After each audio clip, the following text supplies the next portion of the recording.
What if I told you that one of the most iconic Mustangs in history, beloved by gearheads and collectors alike, was once accused of cheating its way to glory? Sounds unbelievable, right?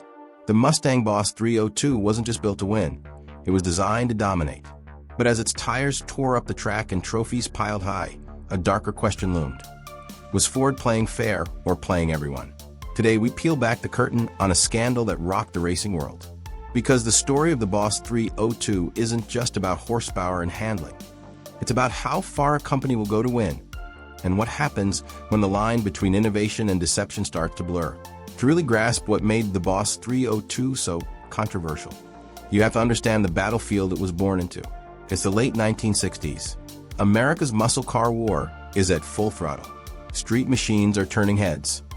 But the real war? It's happening on the racetrack. Specifically in the brutal no-holds-barred arena of the Trans-American Sedan Championship, or Trans Am. This wasn't your average Sunday cruise. Trans Am was a manufacturer's proving ground, a place where bragging rights were earned in lap times and RPMs. Ford and Chevrolet were the titans. The Camaro Z/28 had already made its mark. Ford needed an answer, and fast. But the twist? Trans Am wasn't just about speed. It was about rules. Strict ones. Cars had to be based on production models, with engines capped at 5 liters. And at least 1,000 versions of those cars had to be sold to the public. Real cars, not race prep monsters. It was a clever attempt to keep things fair. But fair doesn't always mean equal. Enter the Ford Mustang Boss 302. A car engineered not just to compete, but to obliterate.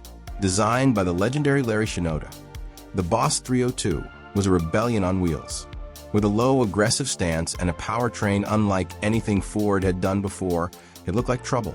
And it was, under the hood, was a Frankenstein's monster of engineering genius.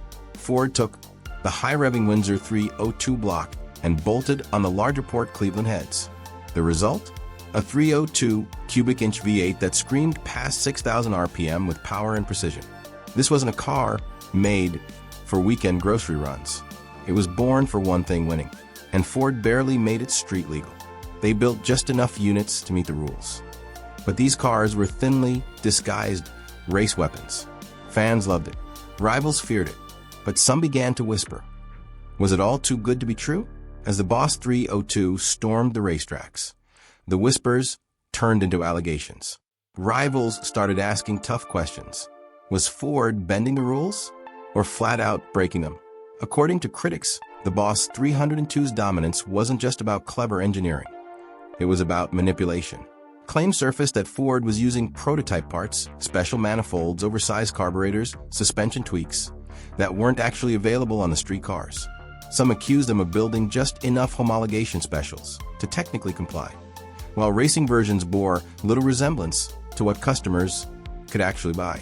Others suggested Ford had crossed weight limits or secretly pushed horsepower figures far beyond what was declared. Rival teams cried foul. The media jumped on the story. Ford found itself not just in a battle for trophies, but for its credibility. But if the Boss 302 really was cheating, why didn't anyone stop them? Under growing pressure, the SCCA launched an investigation. They wanted answers. Had Ford violated the very rules that made Trans Am a proving ground for production cars?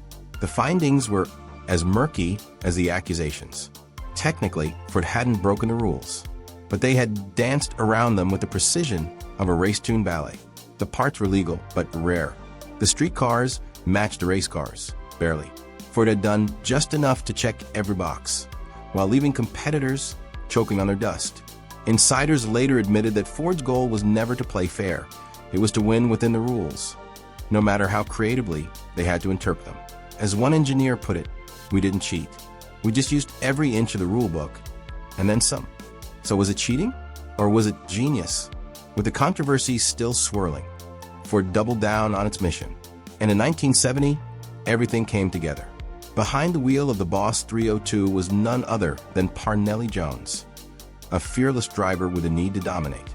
The result? Ford won the 1970 Trans Am Championship. And suddenly, the scandal didn't seem to matter as much. The Boss 302 wasn't just a fast car anymore, it was a champion. And the controversy? That just made the victory taste even sweeter.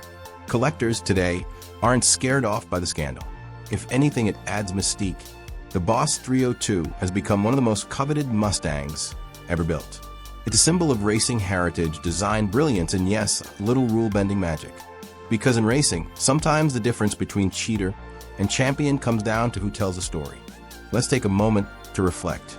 On one side, you have a car built to win, an engineering marvel forged in the fires of competition. On the other, a swirl of controversy that still sparks debate today. The Boss 302 wasn't just a car. It was a moment, a flash of rebellion wrapped in steel and screaming pistons. It rewrote the rules, not just of racing, but of how far a manufacturer could push the envelope. So what's the truth? Did Ford cheat? Or did they simply outsmart everyone else? Maybe the answer lies not in the rule book, but in the roar of a V8 screaming down the straightaway, leaving its critics in the dust. Now it's your turn. What do you think? Was the Boss 302 a brilliant piece of motorsport strategy, or a slick act of deception? Let's settle this in the comments. And if you enjoyed this ride through racing history, hit that like button and subscribe. We've got more legends, scandals, and unbelievable stories coming your way. Next time, we dig into another muscle car that crossed the line. And this one, it got caught red-handed. You won't want to miss it.